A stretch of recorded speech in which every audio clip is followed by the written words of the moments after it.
Buenos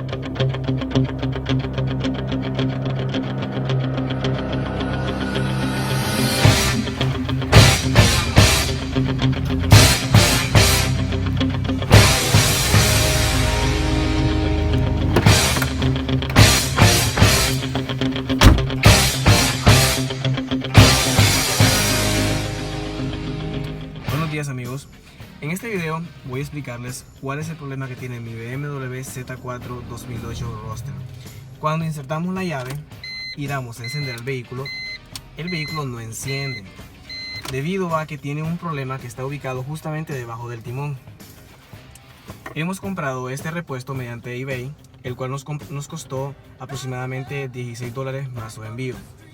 Es una pieza bastante sencilla de instalar, la cual ahorita vamos a proceder a instalarla.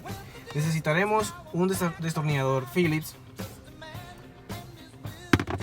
esta llavecita, y un destornillador plano muy finito.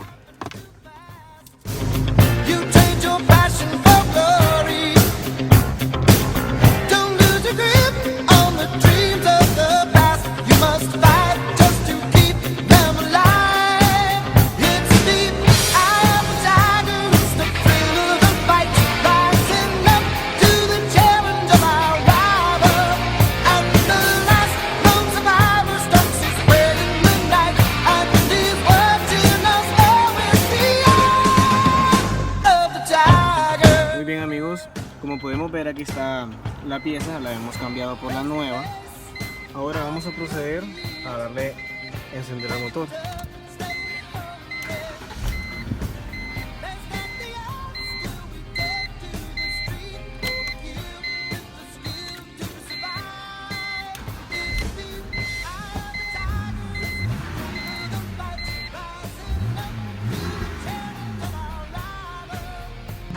Bueno amigos, espero les haya sido de mucha ayuda mi video, así que nos vemos en la próxima.